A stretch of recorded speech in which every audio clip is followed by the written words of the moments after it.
And we are now recording, even though I don't get the announcement of that anymore, but looks like we are anyway. Okay, and let me also share my slides.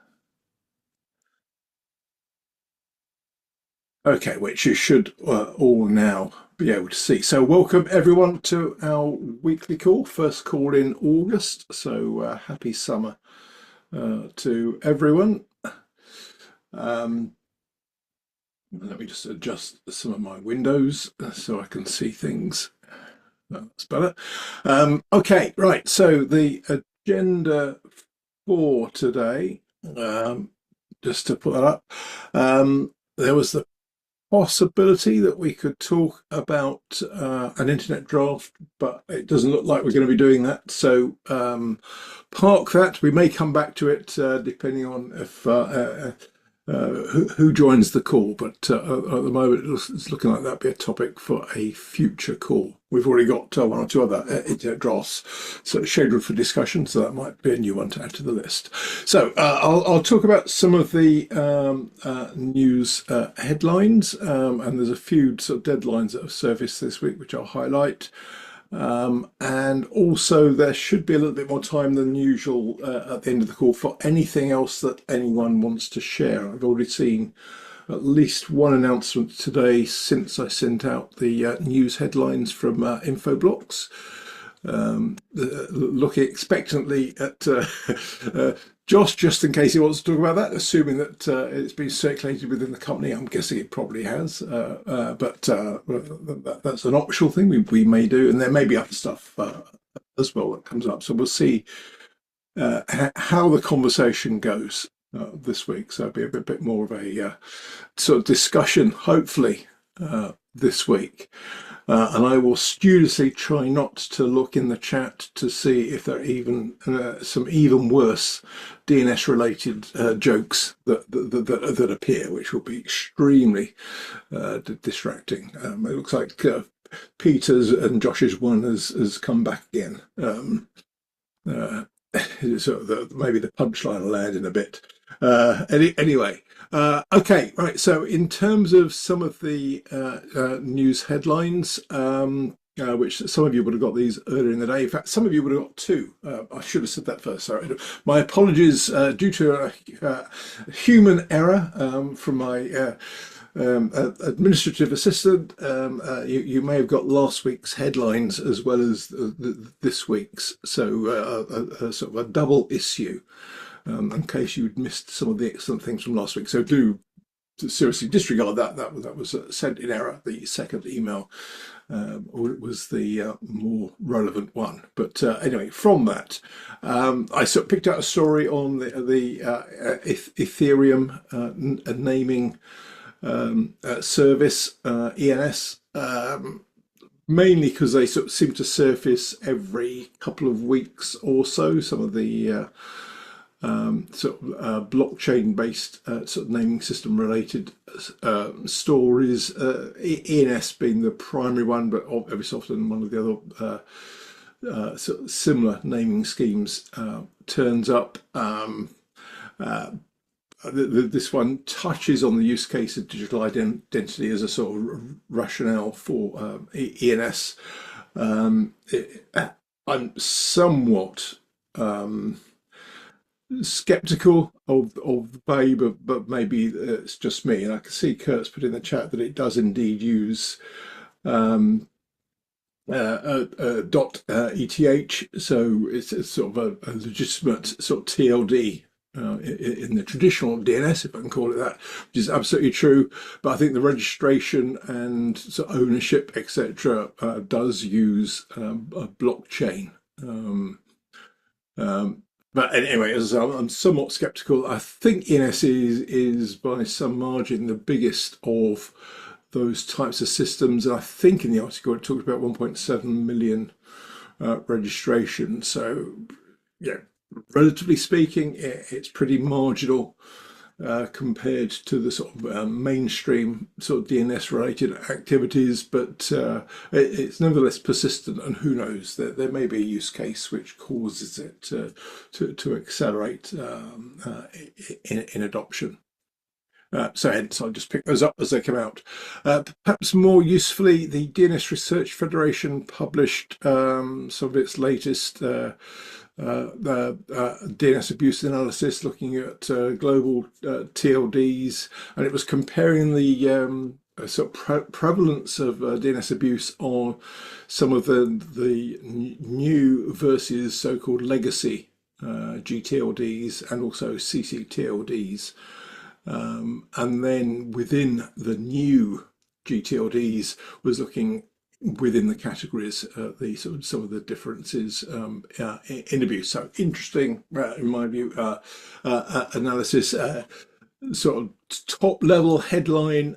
It's more prevalent in the newer sort of GTLDs rather than the older ones. I'm not sure that holds up quite so much versus CCTLDs, where some of those are pretty heavily abused, but it's sort of, nevertheless, it's interesting to see that, particularly as we get towards the start of a new sort of bidding sort of session for some even newer GTLDs. Is it next year? I think that sort of starts in earnest, if I remember ICANN's timelines. So useful to see. And I know ICANN are looking at some further sort of contractual changes to try to dampen down on the sort of prevalence of DNS abuse in the GTLDs. Hence this research and other research that they've done in-house as well, to identify what some of the sort of not triggers, but some of the facets of DNS abuse that they can maybe sort of adjust the prevalence of in their contracts.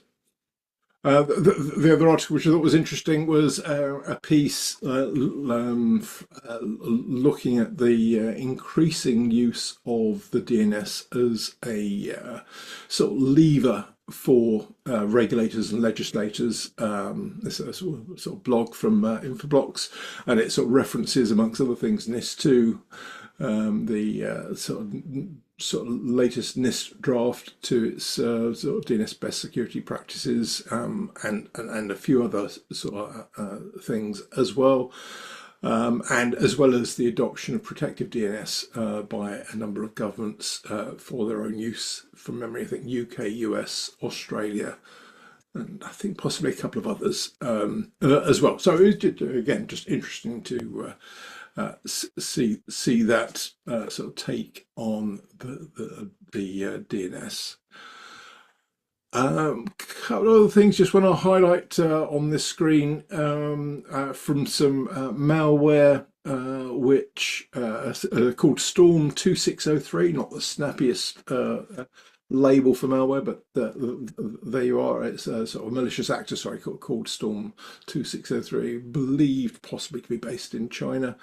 And they've developed a bespoke command and control framework, including a bespoke DNS client. AK-47 DNS is the label that it's being given. So I've not seen a sort of bespoke DNS client within malware, at least I don't recall one being mentioned previously, so that also caught my eye amongst other things.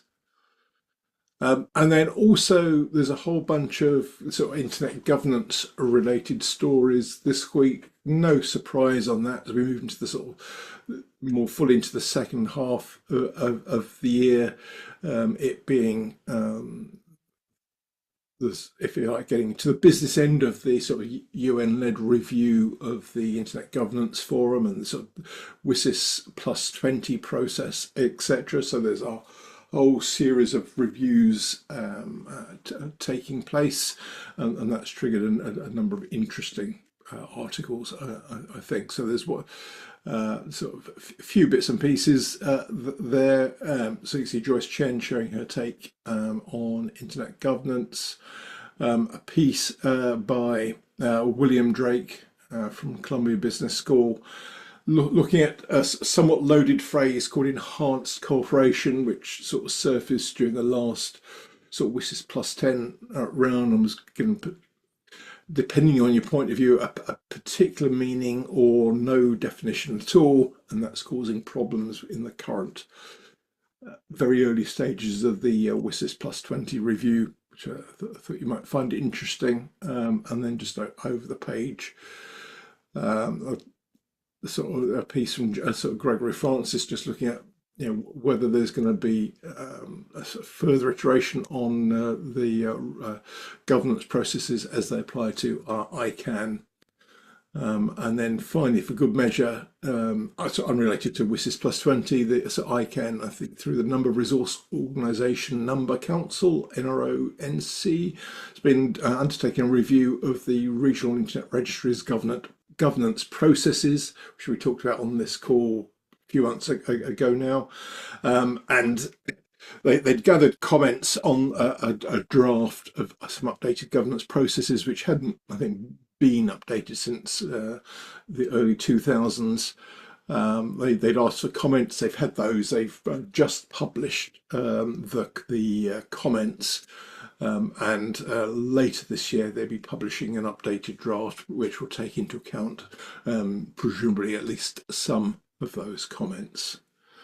And then finally, on governance-related stuff, just for good measure, and arguably probably the issue that caused them to review the RAR governance processes, there's a piece, sort of latest news on AFRINIC, so that's the African Regional Internet Registry, which has been suffering some continuing sort of governance-related problems over the last several years.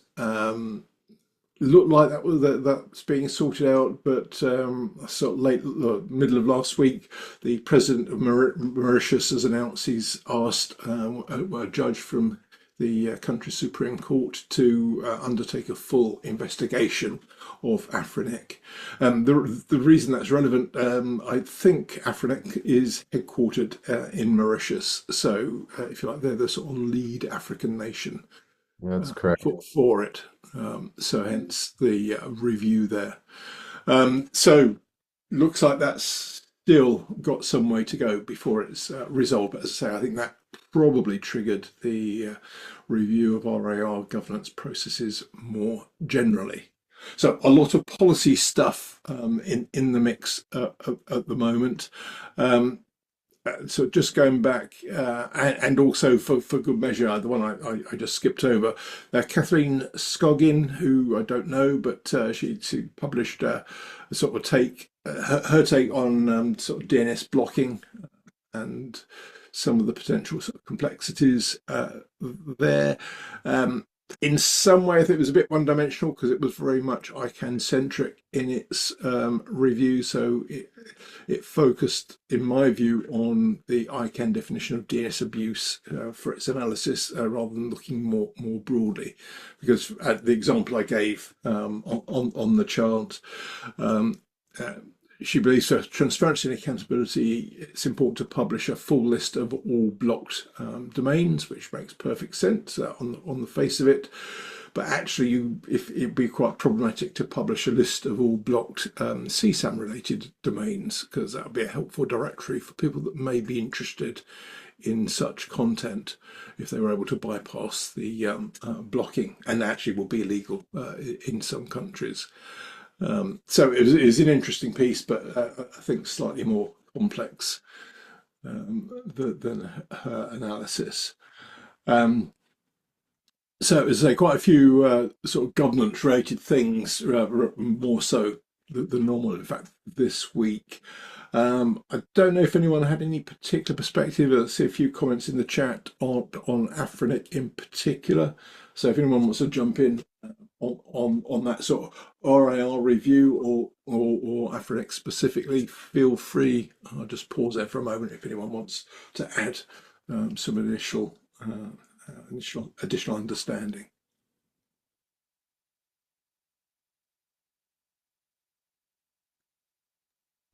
I mean, I would say more, but I have to recuse myself from current discussions due to the fact that my wife is involved in the ICP2 stuff through the registries. But historically, I'm fighting for, I want Afrinic to succeed. I remember when Frank and Adiel came to Aaron back in 2005 in order for us to carve off the Afrinic registry and take it to their region. So for me, it's just, a piece of my history that I don't want to see, destroyed. So.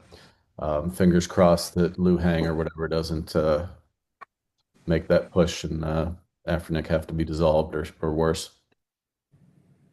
Yes. Um, someone that gentleman in particular, I think, also active in RIPE.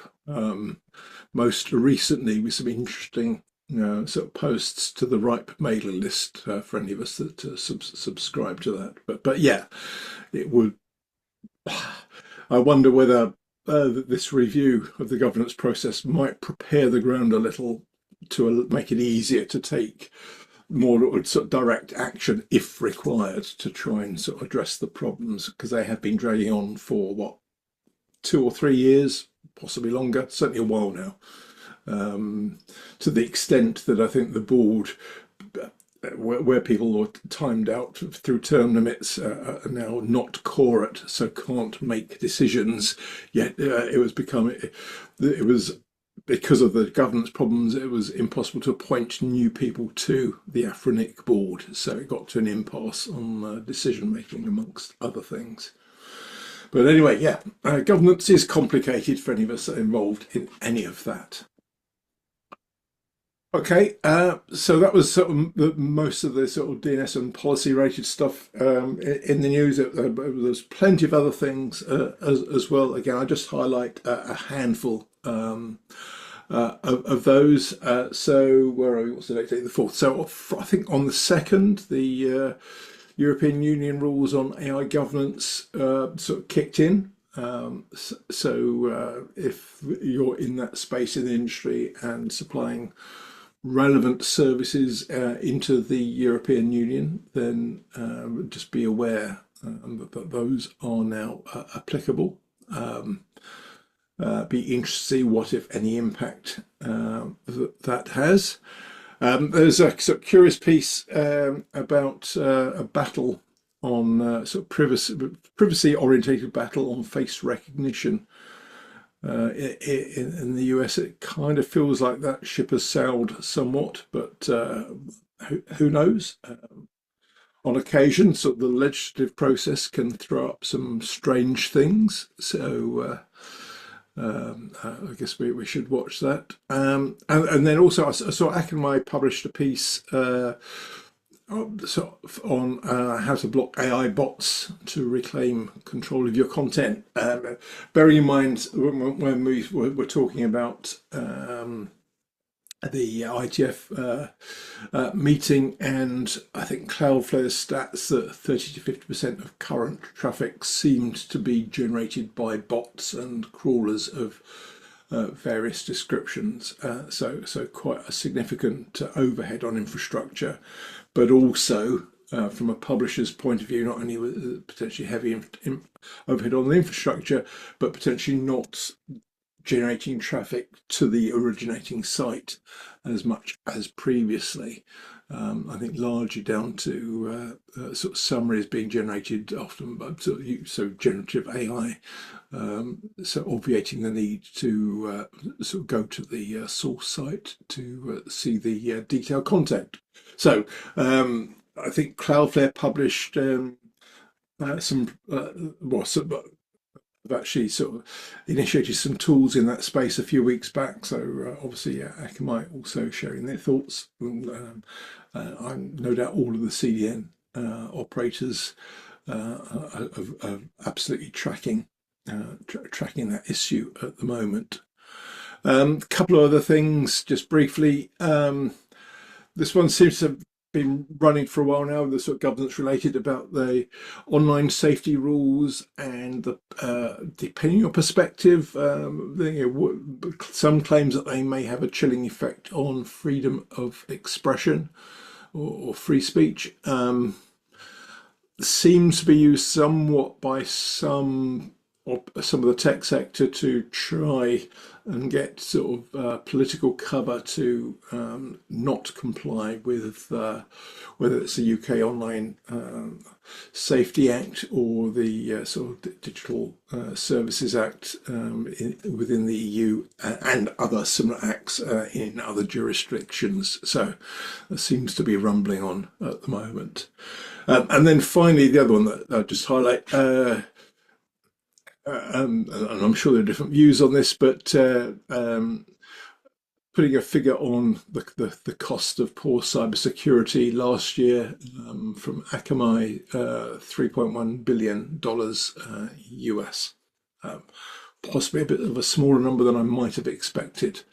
I've certainly seen bigger numbers of that, but anyway, you can read the article to get the context for that if that's of interest, and plenty of other things that caught my eye, but those were the main ones.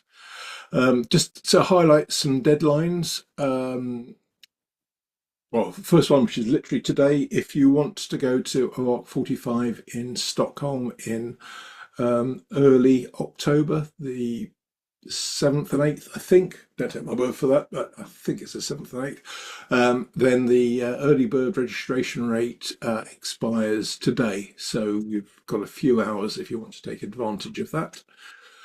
Also, later this week on the 8th, which is I think Friday, that's the deadline to submit papers to the organisations, organisers, of the joint IAB and W3C workshop on age-based restrictions on content access. The call for papers for the workshop, which is again scheduled to take place in London this time from the 7th to the 9th, I think, of October. So in case it wasn't obvious, overlapping with OARC. So if you want to go to OARC, you want me to go to that one or vice versa. That one's in person only, so there's no remote access, just as a reminder. And also it's invitation only. And I think that which essentially means I think you probably need to submit a paper to potentially be invited. And then just one other one I'll mention, as its deadline is only a few days away, which I know at least one person on this call will be very interested in, probably going anyway, is the Ad Filtering and Dev Summit. Call for papers, the deadline of which is the 10th of August. So that's sort of coming up next week, I think. Sorry, let me just get rid of that. My phone just going in the background. Okay, and then other deadlines obviously continuing, but those are the ones which are most imminent. Probably the one other one I'll highlight, actually, just top of the next screen. If the sort of RIPE regularly runs a competition to submit articles, first prize of which is free attendance at the next RIPE meeting, which is in Bucharest in the sort of second half of October, and that includes, I think, registration plus hotel room and travel. And I think the second prize covers the registration costs, but you have to sort of get there and stay there under your own steam. So you can at least reduce the cost of attendance if you, in return for an article, and then it's sort of they judge the from the entries that are there, that are submitted. Sorry. In terms of other events, nothing much that I'm aware of this month, but things kick off again in September at Melbourne with OSNOG, 3rd of September, and then into APNIC, 4th to 11th, etc. And then I mentioned OARC 7th and 8th, and that workshop, IAB W3C workshop on the 7th to 9th, etc. So plenty of things coming up. If you are planning to go to Oslo next month, I think I read that they're having snow in Australia at the moment. So first time for a while, but so do bear that in mind. Keep an eye on the weather. It may be colder than you were expecting. I think that's it from me, other than say our call next week will be on bizarre and unusual uses of the DNS, which Peter will be presenting. which should be good.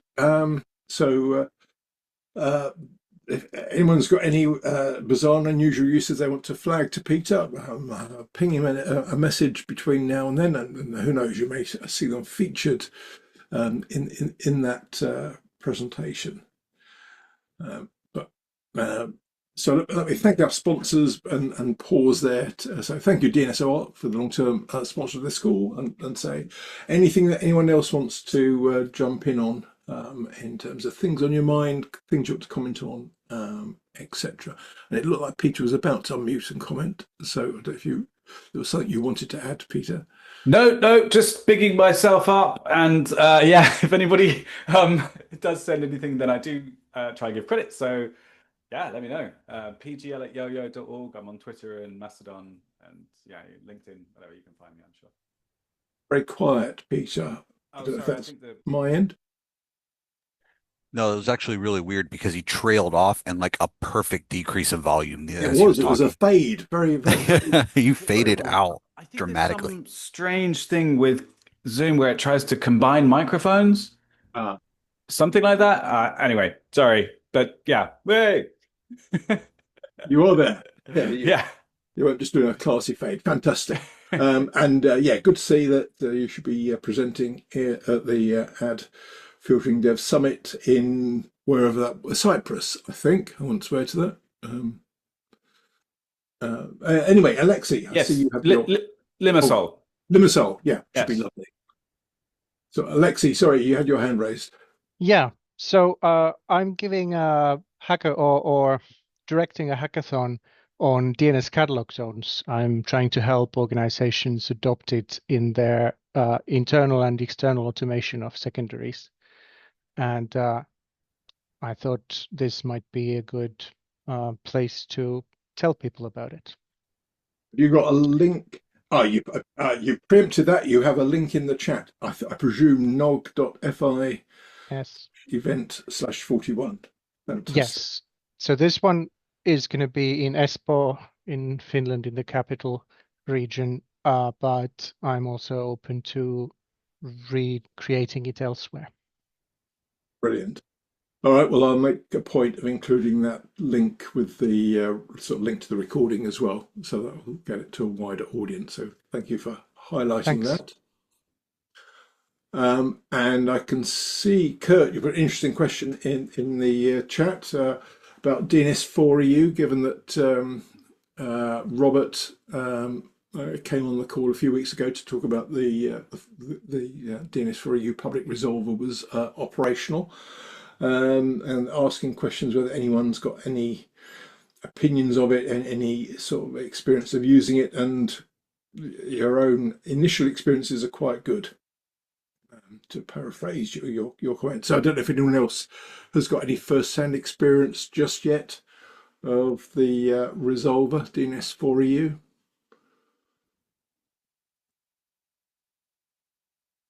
No one's jumping in immediately. Well, feel free to add any comments in the chat, and again, I'll make sure I include that with the link to the recording, so they might sort of generate some comments, Kurt. I can also see some people are well versed in what the current prices of IPv4 addresses are. Somewhere in there, I think I saw $50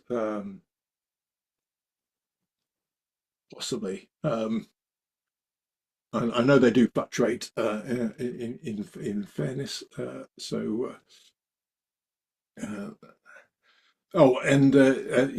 again, see Patrick, going back to DNS4EU public resolver, there's some backlash about non-DNS infrastructure. Yeah, if you listen to the recording of the session we had with Robert, he put that into context that it's mainly the non-public resolver related infrastructure. So some of their back office stuff, including their email addresses, rather than the infrastructure that's actually sort of the public resolver is operating on. But you'll get the fuller answer from the recording. But you're right, there was some pushback around the time of it sort of being announced as being live. Okay, and sort of Kurt commenting, it's now $30 to $35 for an IPv4 address, so it's sort of dipped down a little over the last couple of years or so. Okay, anything else that's on anyone's mind at the moment? Just give you a chance to jump in if you wish.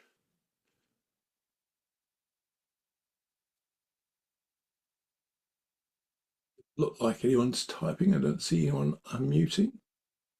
No, in which case, a reminder, if you've got any bizarre or unusual uses of the DNS, do share those with Peter Lowe, so he can expand his ever-growing encyclopedia of weird uses of the DNS. I hope, by the way, Peter, you included the malware example I gave a few weeks ago, where it was not malware. Just distribution of malware via DNS. Well, that wouldn't be very bizarre or unusual, sadly. But yes, there was something where it used text records to assemble the hex code. Right. To that, but also separately to that, although that was quite clever, say reluctantly, there was also the just using text messages, the text records to send prompts for AI to tell it to do things other than what its originator may have intended, like be unhelpful in a variety of ways. Wait, I think I missed that one. That was over DNS. Well, if that's not in your presentation by next week, Peter, I will be sad. I'm gonna have to, please let me know. I think I missed that one. Yeah, it's not currently in the list. Yeah, I thought that was quite fun, actually. Okay. It was. It wasn't malicious per se. I mean, it wasn't especially helpful, but I thought it was quite funny. But clearly, it could have been malicious. In fairness, that's from a few weeks ago. I'll see if I can dig that out, and I will send that to you. Thank you. Yeah, cool. Add to your collection. Right. Okay. Well, anyway, so that aside, as I say, do send anything else that you have in that line to Peter, and he can expand his presentation. But other than that, I hope that was useful, particularly on the policy front this week. But have a fantastic rest of the week, and catch up same time next week when we'll hear all about those bizarre and unusual uses of the DNS. So catch you all then. Enjoy the rest of your week, everyone. Bye-bye. Thank you. Bye.